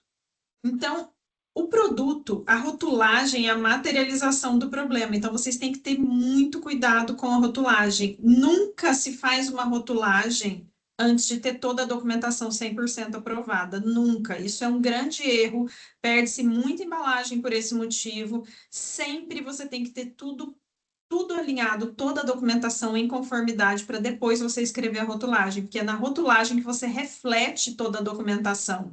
Se você faz a rotulagem errada, depois o seu problema é muito maior, porque você já materializou o seu problema. E aí, fazendo uma correlação aqui com o Brasil, a gente tem no Brasil a 907, que é a resolução que fala sobre as rotulagens também de cosmético. E aqui no Brasil a gente tem algumas regras de embalagem primária e secundária que está no artigo 13, ela é bem clara, o que tem que estar numa Sim, mas embalagem, o que está essas no regras, outra. elas são de informações para serem inseridas, mas não de posição, né? Não fala frente e verso, Isso, por exemplo. isso aí, Porque verdade. Mas só para no fazer. próximo encontro, eu quero fazer essa comparação, que nos Estados Unidos, por exemplo, tem informação que vai na frente e informação que vai no verso, local fixo. Na Europa e no Brasil é bem semelhante a estrutura, tá? Do que vai embalagem primária, secundária, tudo isso. Só que não tem local fixo, frente, verso, não tem essa. Você pode colocar as informações em qualquer local da embalagem, desde que ela esteja lá. Nos Estados Unidos é um pouco diferente isso. E E aí aí posso tem continuar um uma pouquinho aqui pergunta sobre a. aqui da Isabela relacionada à lista de ingredientes em português. Isabela, é o seguinte: a lista de ingredientes em português, eu sei que ela é necessária para o Brasil, mas eu sempre recomendo que as marcas coloquem em QR Code. E por que eu recomendo que coloquem QR Code? São dois motivos. O motivo número um é porque ela ocupa muito espaço na sua embalagem e quando você vai exportar, você precisa de espaço para colocar o máximo de idiomas possível. Então, esse é o motivo número um. Mas o motivo número dois é que isso pode gerar um grande problema, especialmente em Portugal. Especialmente nos países que falam português, vamos colocar assim. Por quê? Porque essa lista de ingredientes em português, ela só existe no Brasil. E ela, inclusive, é uma regra da Anvisa. Tem muita gente aí confundindo e achando que coloca em português, não precisa colocar em nickname, não tem nada a ver. Isso foi incorporado na Anvisa, mas isso não veio da Anvisa, isso foi um movimento do Ministério Público aí da promotoria, né, Isso Débora? mesmo. E ficou por muitos anos tentando te cair, mas não conseguiu cair. E realmente, no Brasil, é obrigatório INCI e a composição em português. Só que pode sim 100% tem que ter fazer INCI 100%, não pode não o colocar. NCI. Então, aí quando a gente vai na 907, ela diz: o NCI tem que estar na embalagem. A composição em português que pode estar no QR Code. Para Sim, deixar bem claro que também não pode trocar. Eu não posso botar o NCI no QR Code também para economizar espaço no Brasil, isso também não é permitido. sim. Aí o que acontece? A Autoridade Sanitária de Portugal é muitíssimo exigente, a autoridade sanitária mais exigente da União Europeia. Ela tenta achar problema em qualquer coisa mínima que tenha na rotulagem e já fez questionamentos diversos sobre lista de ingredientes em português. Então, tem gente que ainda mantém, mas a gente sempre recomenda que coloque em QR Code e sinalize apenas Brasil, lista em português, para não misturar as coisas, porque isso é uma regra, ela foge de regulatórios, isso. Ela não, ela não elimina nada, do Brasil, que já era obrigatório, ela só foi acrescentada, só que ela serve só especificamente para o Brasil. Ocupa um espaço gigantesco na rotulagem e ainda pode gerar muito problema para você em outros países de língua portuguesa, porque não está em Inkiname. São duas listas ali que ficam meio que divergentes.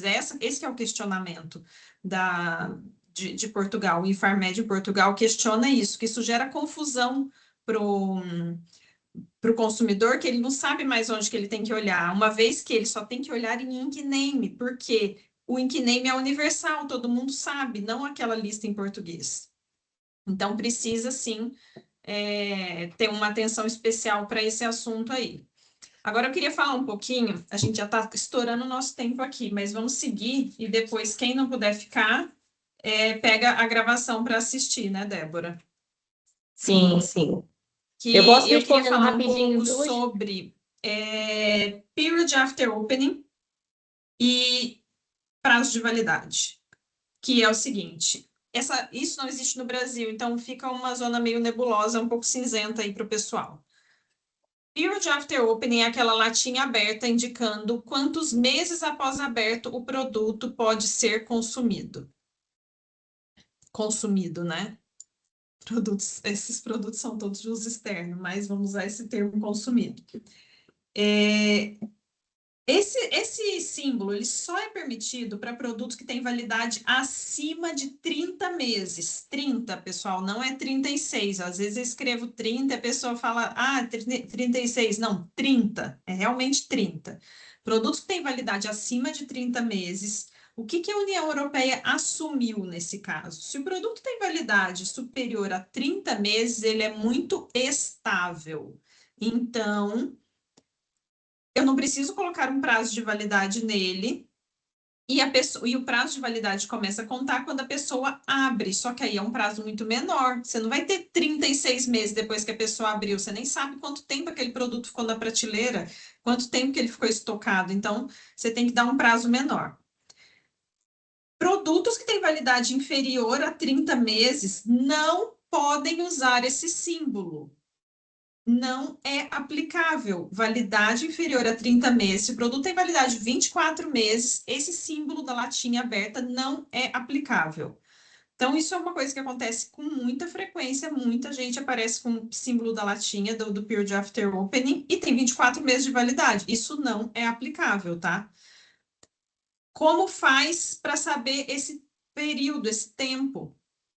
Isso é um mistério, na verdade. A pessoa tem que testar. Cada produto vai ter um jeito de ser feito. Então, existe um guideline francês que orienta mais ou menos como que isso pode ser feito. Dá nota para tipo de embalagem, tipo de uso, para você ter mais ou menos uma ideia ali de como que você pode fazer e estimar esse prazo, mas a gente sempre recomenda que a pessoa teste. Então, testar mesmo como se fosse a retenção do produto. Não tem a retenção obrigatória na Anvisa que você tem que testar e tem que guardar aí, vendo como que ela está no dia a dia, é a mesma coisa fazer um teste com o produto durante um período e vai vendo se as características dele vão mudando ao longo do tempo. Tem alguma coisa, Débora, para falar sobre isso com relação a essas retenções? Não, e algumas perguntas que a gente não conseguiu responder aqui, eu estou respondendo no chat, tá? Para a pessoa que fez, está lá para todo mundo dar uma olhadinha, tá? Por conta do Tá. tempo. Tem uma questão aqui sobre idiomas, que é muito importante. Cada país na Europa tem o seu idioma. E não, você não vai colocar o idioma inglês na sua rotulagem e vai servir para qualquer país. Isso não vai acontecer. Então, é extremamente necessário que a empresa faça uma estratégia para entender quais são os países que faz sentido, que são os principais para colocar na rotulagem. Então, por exemplo, às vezes a empresa, os principais mercados que ela vai exportar são Portugal, Itália, França e Espanha. Aí a rotulagem dela está em quais idiomas? Português e inglês. Ela não está cobrindo Itália, ela não está cobrindo Espanha, ela não está cobrindo França. Então, fez sentido ela colocar aquele idioma inglês? Sabe quais países da União Europeia que o idioma inglês é oficial? Irlanda e Malta. Só. Não tem nenhum outro que tenha o idioma inglês como oficial. Apesar de ser extremamente compreendido e ser tipo uma linguagem universal, né? Ou colocar o idioma inglês. Eu não acho que não deve colocar, tá? Não me entendam mal. Eu acho que o idioma inglês deve sim ser colocado em todas as rotulagens, mas vocês têm que ter ciência de que ele não atende a maioria dos países da União Europeia. Então, por exemplo, tem que entender qual que é a região onde aqueles produtos estarão. Eu, por exemplo, eu moro na Holanda. Os produtos aqui estão todos em holandês, as rotulagens todas em holandês. Só que elas não têm só holandês, elas têm geralmente holandês, dinamarquês, francês, são os países que estão aqui em volta e que têm os idiomas onde o produto vai circular. E a gente recebe, como pessoa responsável, né, a gente sempre recebe as autuações que tiveram pelo país, eles mandam documentos, né, informando, aconteceu isso em tal lugar, e o que mais acontece é produto apreendido porque não tinha o idioma holandês na rotulagem. Então, é uma coisa que não é necessário que vocês passem mandar um produto para a Itália sem italiano, mandar um produto para a Espanha sem espanhol, para a França sem francês. Então, tenham muita atenção a isso, sempre vejam. E não precisa traduzir a rotulagem inteira, tá, pessoal? Precisa traduzir função, modo de uso, precauções e é só. É isso? Função, modo de uso, precauções. Se tiver, por exemplo, teste de mecha, teste de contato, essas provas de sensibilidade, todas as coisas da segurança. Sempre vamos pensar sempre na segurança. É importante para o cliente saber que o produto tem óleo de manga e extrato de maracujá? Não, mas é importante para ele saber que o produto, como que usa o produto. Então, para a segurança do consumidor, o que que é importante? Ele precisa saber a função para ele não passar um shampoo para lavar os olhos, por exemplo, para lavar o rosto. Então, ele precisa saber que aquilo é um shampoo e não um sabonete facial. Ele precisa saber o modo de uso do produto, para ele não pegar aquilo e colocar dentro da banheira dele, sendo que aquilo era um hidratante corporal. E ele precisa saber as precauções, que ele não pode passar na área dos olhos, por exemplo, o que que ele tem que fazer se isso acontecer. Ele tem que saber, isso ele precisa saber. Então, se ele tem que fazer uma prova de toque, se ele tem que fazer um teste de mecha, é sempre relacionado à segurança. Então, não precisa traduzir tudo, senão fica uma coisa horrorosa. Imagina todos à frente da rotulagem, cheio de idiomas, o verso cheio de idiomas. Então, não é assim. São poucas informações que se traduzem. Então, a função principal, modo de uso, precauções e coisas associadas ao modo de uso, tá? Dos produtos. E isso também é muito similar no Brasil, quando a gente traz um produto importado para o Brasil. Mesma Também é coisa, né? obrigatório ter essas traduções para o usuário aqui em território nacional. Exatamente.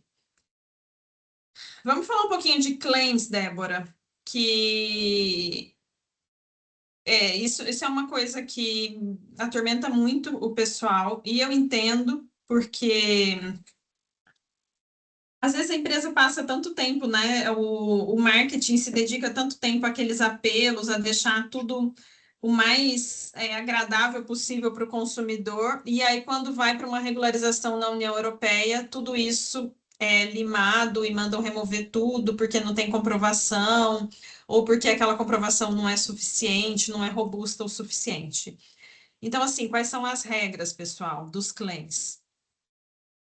Os claims, eles têm que ser justos, eles têm que ser honestos, eles não podem denegrir a imagem de outro, de um concorrente, né? Isso eu estou falando da Europa, tá? Porque nos Estados Unidos é permitido, você pode fazer esse tipo de comparação com o produto concorrente. Na Europa você não pode fazer apelo de algo que seja proibido e você apela que o seu produto não tem, por exemplo, free formaldehyde.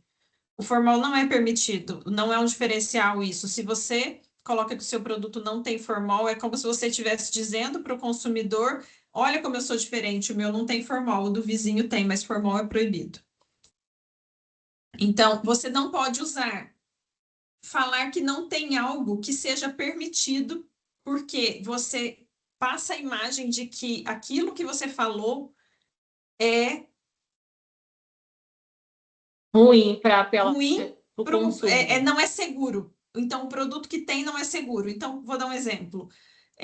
Livre de parabenos. Os parabenos são permitidos. Tem parabeno proibido? Sim, tem, mas parabeno não é uma substância, é uma categoria, existem diversos parabenos.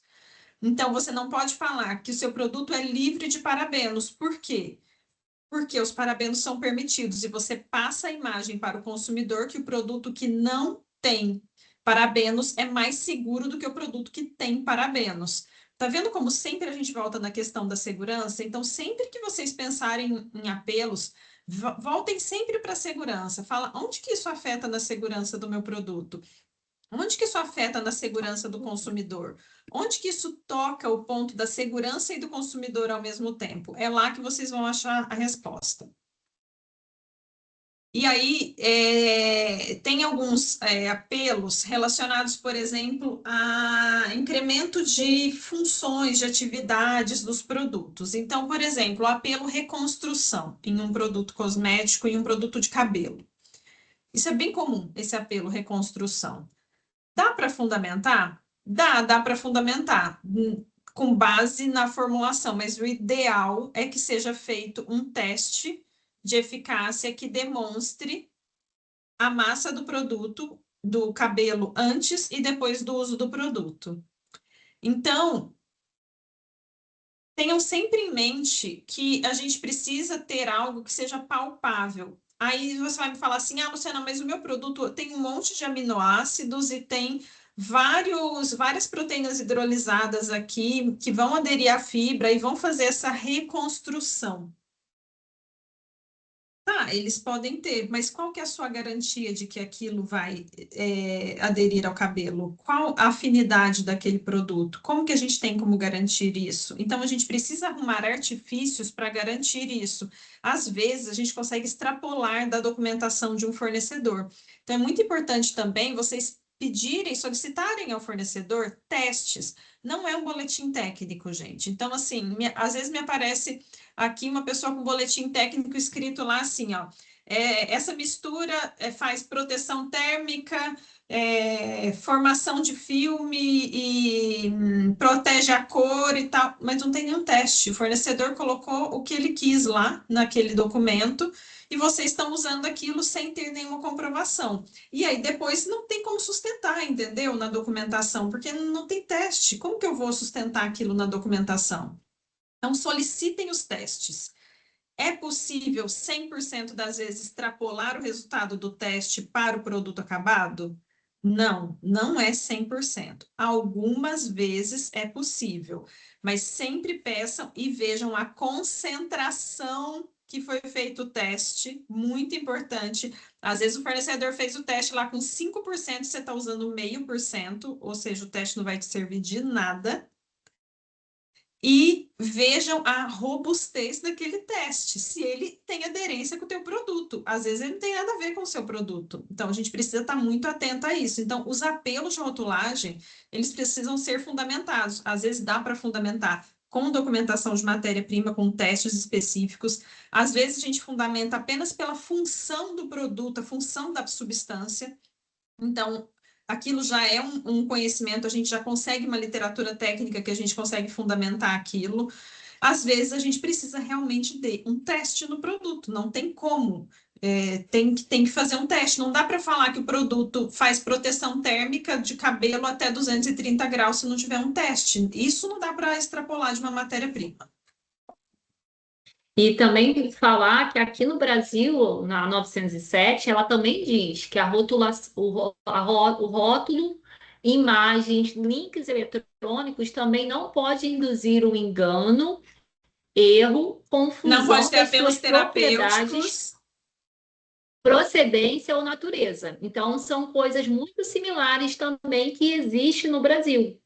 Então, não adianta a gente colocar 0,01% de uma matéria-prima e usar aquele efeito. Eu gosto de usar muito o exemplo da vitamina C. A vitamina C ela pode tanto ser usada como um antioxidante da fórmula, como um oxidante da pele. Mas aqui no Brasil é muito claro, existe uma CATEC, que muitas das vezes é ignorada as CATECs, que diz, claro, que se não for um percentual que seja oxidante da pele, é proibido o apelo de marketing daquela vitamina C no produto. Exatamente, exatamente. Porque a concentração é tão baixa que nem justifica, não tem aquela atividade pretendida, né? E uma coisa, uma pergunta que eu vi aqui, é se pode usar os testes feitos no Brasil. Na Europa não existe. Para protetor solar, por exemplo, existem padrões dos testes, mas os laboratórios no Brasil geralmente seguem o mesmo padrão da Europa. Mas não existe um teste específico, uma descrição de que tipo de teste que faz para cada tipo de apelo. Isso é muito particular de cada produto, e sim, a gente pode utilizar. O que importa é a metodologia. Agora, uma coisa muito importante: não adianta você fazer um teste para comprovar um efeito do produto de crescer cabelo, por exemplo, e querer passar isso na Europa como um produto cosmético, porque não vai passar. Não importa que tenha testes, porque extrapola a definição de cosméticos. Então, vamos sempre limitar dentro da área de cosméticos. O produto para crescer cabelo, eu já recebi vários testes aqui, avaliando o fator de crescimento, várias IGF, várias coisas estão extrapolando, inclusive a conclusão do teste extrapola já nas primeiras palavras a definição de cosméticos. E a gente não consegue usar aquele teste para fundamentar nada, uma vez que aquele apelo não é permitido para cosméticos, ele está fora da definição de cosméticos. A gente falou um pouco da definição de cosméticos no encontro anterior, né, Débora? Mas é muito importante sempre se guiarem sobre essa definição e esses apelos, que no Brasil temos a mesma definição e as mesmas regras de apelos terapêuticos. É isso mesmo.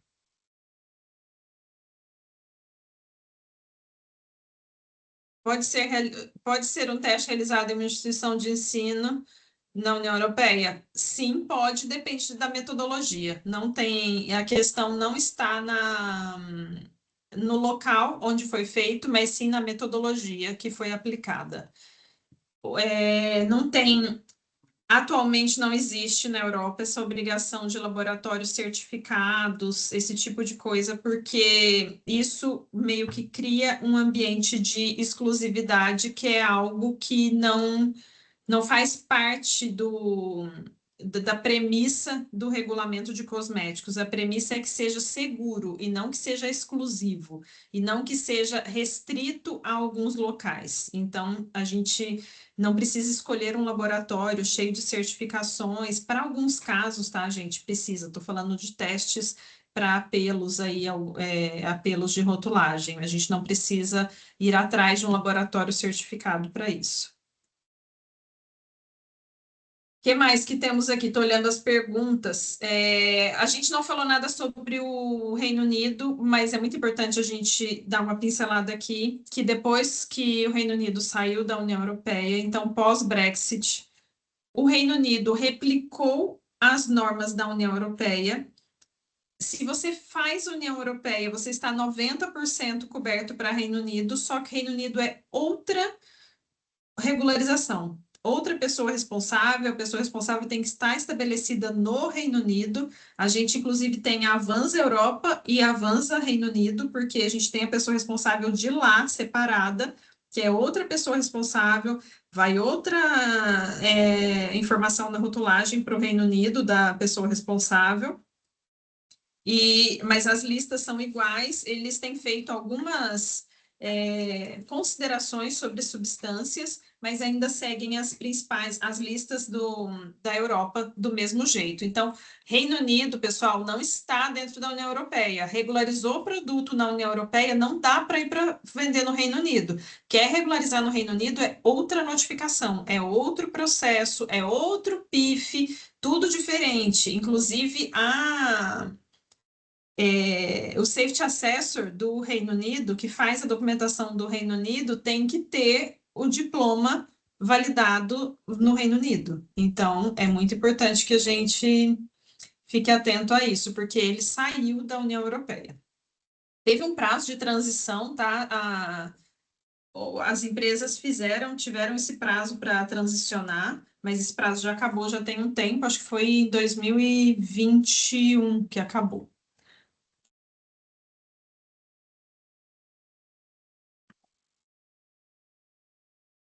Estou vendo aqui que a gente ainda tem de pergunta, Débora, da primeira, do primeiro encontro que ficou para ser respondido aqui. Análises microbiológicas. Alguém fez pergunta aqui sobre as análises microbiológicas exigidas para a União Europeia. Pessoal, pela minha experiência, o que mais falta para vocês no Brasil é Candida albicans. É isso, né, Débora? Porque ela não é obrigatória na 907. Ela não é obrigatória e é o seguinte, aeróbios mesófilos na União Europeia, mas a União Europeia, vamos falar assim, 90% do mundo, tá? Máximo 1.000 unidades formadoras de colônia por grama ou ml, e se for produto infantil ou área dos olhos, máximo 100. E no Brasil é 5.500, né? 5.500. No Brasil é 5 vezes Aí mais. Então, aí querendo trabalhar com um produto para os dois mercados, a gente coloca sempre a régua no mais crítico. Então, seu parâmetro interno passa a ser 1.000. Você não vai ter problema com fiscalizações locais se você colocar o critério mais restrito. Sim, já sobe a régua. Então, assim, você está aí pensando em exportar os produtos, já coloca na sua rotina de controle de qualidade microbiológico. Diminui o máximo de aeróbios mesófilos para 1.000 ou para 100, dependendo do tipo de produto aí. 1.000 para a maioria dos produtos e 100 para produtos para crianças menores de 3 anos e produtos para a área dos olhos. E adiciona Candida albicans no controle. Aí isso daí já fica coberto. A União Europeia. Perguntaram Tem a sobre pergunta 7. ISO.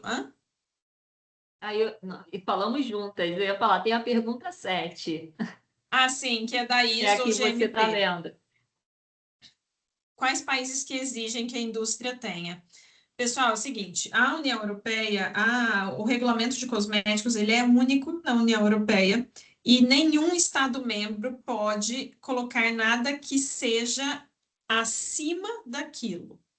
Acima das regras do regulamento europeu. Eles podem fazer coisas que sejam paralelas. Então, assim, teoricamente, nenhum Estado-membro poderia exigir um certificado de GMP emitido por uma certificadora, ou uma ISO 22716, ou um GMP emitido pela Anvisa, desculpa, uma boas práticas de fabricação emitido pela Anvisa. Acontece que sabemos que na prática Portugal tem exigido isso, então talvez isso também tenha motivado essa solicitação. Qual que é a regra? Na União Europeia, a empresa deve cumprir as boas práticas de fabricação. Ela não precisa ter uma certificação externa. No Brasil, as indústrias, se estão cumprindo a legislação sanitária do Brasil para indústrias, elas estão cumprindo a GMP, né, Débora? Porque ela é totalmente... a GMP, que é a ISO 22716, ela é totalmente... A lei brasileira é totalmente espelhada nela. Isso mesmo. Então, muitos dos casos, uma empresa conforme a 48 aqui no Brasil, com todas as suas licenças ativas, inspeções, ela está uma empresa apta na questão de e aí vocês podem faz fazer uma declaração declaração falando que cumprem essas regras. E também tem a ABPEC, tem um serviço, tem um documento que eles emitem para as empresas que estão regularizadas no Brasil, eles emitem esse documento por conta dessa questão que tem acontecido em Portugal. Então, as empresas que são associadas da ABPEC podem solicitar, se a empresa tem licença sanitária no Brasil ativa, licença municipal em dia, tá tudo certinho. A ABPEC faz, pelo menos ela fazia, não sei se eles cortaram isso esse ano, mas até o ano passado eles faziam. Eles fazem esse documento que atende à necessidade de Portugal, tá? Mas teoricamente não é necessário, mas a gente sabe que Portugal acaba por extrapolar um pouquinho aí as exigências e ser um pouco mais literal e não aceitar uma declaração. Acontece que isso também varia muito por onde o produto entra, onde está a pessoa responsável, se a pessoa responsável está em Portugal, se a pessoa responsável está fora de Portugal, se o produto entrou pela alfândega portuguesa, se entrou por outra alfândega na Europa. Isso é um outro assunto aí que, se vocês tiverem interesse, a gente pode trazer aqui, mas aí quem vai falar disso é o Felipe, não sou eu. Tá, gente, dossiês, já falamos bastante sobre isso. Já falamos de period after opening. Segurança, eficácia. Eficácia a gente já falou, né, sobre essa questão dos apelos. Agora, segurança, Sim. pessoal, teste dermatológico, produtos de pele. A gente recomenda que seja feito em 100% dos produtos de pele. Produtos de cabelo, apenas se o pH for menor que 3 ou maior que 10. O teste dermatológico que eu estou falando aqui nesse caso, tá? O teste H-RIPT. Falar um pouquinho sobre os doadores de formaldeído, a pergunta Exatamente. 23. Exatamente. Porque até tem uma pergunta aqui que é tendência de conservantes no mundo e no Brasil. Conservante para cosméticos e os doadores de formaldeído. Então, vamos lá, o que acontece? Existem alguns conservantes que são doadores de formaldeído e eles são permitidos para cosméticos. São permitidos na Europa, são permitidos no Brasil também. Temos uma outra questão aí, no próximo encontro a gente vai falar sobre Estados Unidos com relação a isso, mas eles são permitidos. Ocorre que, no passado, se você tivesse mais do que 500 ppm de liberação de formaldeído no produto, você tinha que colocar que aquele produto continha formaldeído, colocar essa observação. Só que, para você ter essa concentração, era muito alto. Você ia ter que usar muitos conservantes ali, liberadores de formaldeído, em concentrações, todas nas concentrações máximas. Então, quase nunca o produto era enquadrado aí em 500 ppm, liberar mais de 500 ppm se viesse desse formal oriundo de liberadores, dos conservantes liberadores de formaldeído. Aí, o que aconteceu? Houve uma atualização das normas porque eles perceberam, voltando sempre à segurança, que as pessoas, os consumidores, tinham reações a partir de 10 ppm de formaldeído livre. Então, quando o produto, se a pessoa tinha alguma reação de pele, alguma alergia, alguma reação qualquer que fosse ao formol, a partir de 10 ppm ela já tinha essa reação. Só que a lei antes era 500 ppm, então era muito divergente. E o que eles fizeram agora? Agora, todos os conservantes liberadores de formaldeído, se liberar mais do que 10 ppm de formol no produto, tem que colocar na rotulagem liberta formaldeído, não é mais contém formaldeído. E onde está o problema disso? O problema é quanto que liberta de formol o seu produto. Você não tem como saber exatamente quanto liberta de formol. Existem alguns padrões, então, por exemplo, imidazolinidiureia libera em média 31%. DMDM-dantoína libera em média 2%. É bem baixinho se a gente comparar com a imidazolinidiureia, né? Só que depende do tipo de produto, entendeu? E a melhor forma de vocês saberem isso é fazer um teste para saber quanto que liberta. E a mesma mistura conservante liberta diferente. Por exemplo, a DMT-dantoína liberta uma proporção diferente de formol no produto em um shampoo e em um creme corporal. É diferente. o quanto que ela liberta, pelo tipo mesmo da formulação, pela característica da formulação. Então, a gente não tem como saber. A única forma de saber isso é fazendo um teste. Então, o que que a gente orienta? A gente sempre aqui na Avanza, como que a gente trata esse assunto? A gente faz os cálculos considerando o pior cenário. Então, a gente tem aqui pelo histórico, pelas pesquisas, por todos os dados toxicológicos de segurança, a gente sabe o máximo que liberta. Então, a gente pega sempre e nivela no máximo e faz um cálculo. Se deu mais do que 10 ppm, a empresa tem que colocar aquela informação na rotulagem que liberta formaldeído. Se deu menos, aí a gente não exige que seja inserido isso na rotulagem. Acontece que às vezes dá mais e a empresa mesmo assim não quer inserir na rotulagem. E o que ela tem de opção? Fazer o teste no produto para ver quanto que liberta de formaldeído. E aí, nesse caso, a gente acaba indicando um laboratório aqui para fazer esse teste, porque no Brasil isso é muito complexo de ser feito, caro e demorado, e aqui é um teste corriqueiro que se faz de forma muito rápida. Então, ela tem essa opção, fazer o teste para ver, e aí pode ser que liberte mais, pode ser que liberte menos, então a gente não sabe, só no teste que a gente vai ter o resultado. Ou a opção 2 é substituir o conservante. Só que essa opção 2, ela às vezes é muito complexa, porque muitas vezes não é o principal conservante da fórmula, muitas vezes é um conservante que está oculto dentro de uma matéria-prima, às vezes a matéria-prima é um lauril, às vezes é um extrato, às vezes ela está dentro de um lugar que você não consegue substituir, você não tem um outro fornecedor, ou você até tem, mas ele não pega, o custo dele está muito mais alto.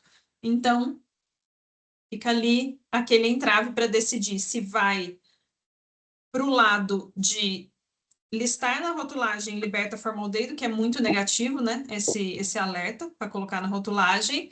Se vai trocar a matéria-prima ou se vai fazer um teste. No teste é o arrisca tudo. Pode ser que dê bom, pode ser que dê ruim. E a maioria das vezes acontece isso mesmo. O cliente não quer colocar a frase, porque aqui no Brasil isso não soa muito bem, né? Colocar aqui no Não, em nenhum produto. lugar, né, Ele está lá Débora? sempre, às vezes, no extrato, ele está sempre ali, às vezes, no extrato, no ativo, e não dá para substituir de uma hora para outra.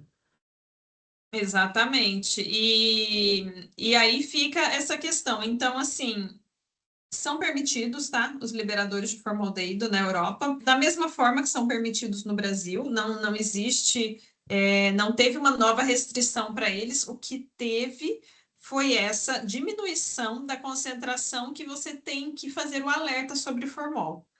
E aí, isso faz com que algumas pessoas não queiram usar mais a substância, porque gera um desconforto. Vou dar um exemplo aqui de um cliente nosso que usa uma mistura com DMD-midantoína, é a mistura de escolha dele para todos os conservantes de todos os produtos da linha dele.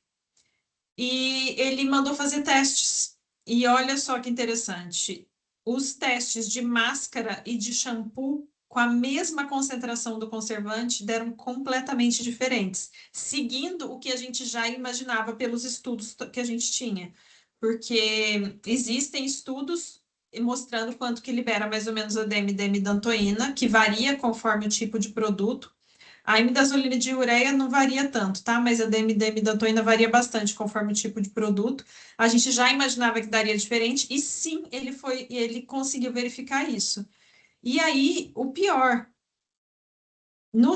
se eu não me engano, foi no shampoo que a concentração foi tão mais alta de liberação que, pelo cálculo que tinha lá, ele nem precisaria listar, mas pelo teste ele precisou listar. Então, é uma zona um pouco nebulosa, isso é novo ainda, tá? É muito negativo para o consumidor. É novo que eu digo assim, tem 2 anos, eu acho, que isso entrou em vigência, e as empresas ainda estão se adaptando como que isso vai ser ao longo do tempo. Mas eu acho que a tendência é evitar esse tipo de conservante. Então, se eu pudesse falar sobre conservantes, a tendência sobre conservantes permitidos, proibidos, o que fazer, eu diria para evitar metilcloro e metiltiazolinona, em qualquer caso, independente de ser permitido ou não em produto com enxágue, eu falaria para evitar, porque a concentração é muito, muito baixa e um erro pode ser fatal. Então, é 0,0015%. Qualquer erro de pesagem na sua produção, você pode ultrapassar essa concentração, principalmente se você usa no limite. Então, eu sugiro que não use muito esse conservante e evitar os liberadores de formaldeído, porque os liberadores de formaldeído têm essa questão aí que ou precisa listar essa precaução aí de que liberta formaldeído, ou tem que fazer testes. Então, eu diria para evitar esses dois. Eu acho que são os principais aí que a gente fica dá muito problema. Sempre, sempre dá problema. A metilcloro, metil-iso dá problema em testes no mercado, que muitas vezes passa da concentração máxima permitida, e dá muito problema, porque a empresa usa a concentração máxima permitida, aí vem o fornecedor dela da betaína e coloca lá a metilcloro, metil-iso como conservante também, pronto, já extrapolou a concentração.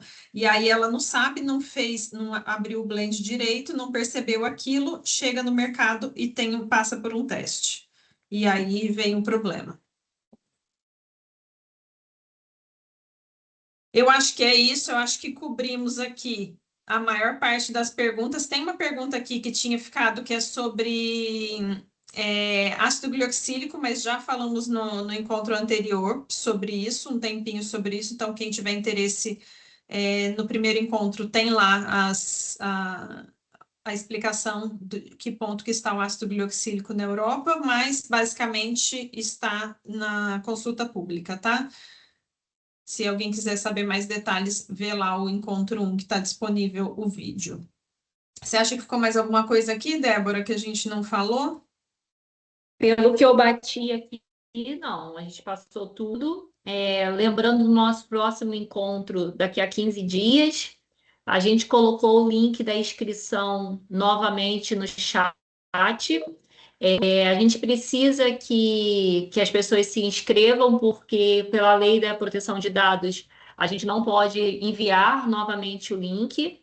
E se vocês quiserem convidar mais pessoas, fiquem à vontade. A nossa intenção aqui, nosso propósito aqui é passar conhecimento, Ô, Débora, quem compartilhar está inscrito experiência. para o de hoje, quem já se inscreveu aqui desde o encontro 2, a gente já vai mandar, porque esse encontro 2 já foi contemplando 2, 3, 4 e o 5. É só se tiver alguém assistindo aqui que não tinha se inscrito ainda, tem que inscrever para a gente poder mandar os outros, tá? Porque às vezes a pessoa Tá? pega o link com alguém para entrar e não tinha feito a inscrição, aí a gente não pode mandar. E vai ficar gravado no YouTube da Avanza, tá? A gente só precisa de algum tempo para subir, baixar esse conteúdo e subir na plataforma. E a gente espera vocês aí no dia primeiro. A gente tem trabalhado com muito carinho e dedicação em trazer essas informações, em trocar experiências e passar também aqui os nossos contatos, tá? Da Avanza e da Regulique, para vocês fiquem à vontade em entrar em contato com a gente para auxiliar vocês tanto no parte do preparo da documentação para exportação, tanto na regulamentação aqui do Brasil, pela parte da Regulique, e na parte internacional, a Avanza fazendo essa parte super importante e essencial que da parte toxicológica, podendo ser também a pessoa responsável do produto no país, na Europa e na União Europeia e no Reino Unido. E a gente agradece muito aí a participação de todo mundo. Todo mundo ficou até o fim. Hoje foi quase 2 horas. É isso, acho que a E gente vai ter que aumentar o tempo, mas é que esse conteúdo da Europa é muito, muito extenso. Mas no próximo vou tentar ser mais concisa. É que a Europa realmente é onde dita a regra toda. Próximo encontro, então, a gente vai falar de Estados Unidos, pessoal, e as diferenças fundamentais em relação à Europa. E vou deixar aqui uma pulguinha atrás da orelha que a Europa dita tanta regra que até a Califórnia resolveu seguir a regra da Europa, mesmo sendo um estado americano. Então, no próximo encontro a gente vai falar sobre isso. Gente, muito obrigada. Fique com Deus. Tchau, Obrigada, tchau. gente. Tchau, tchau.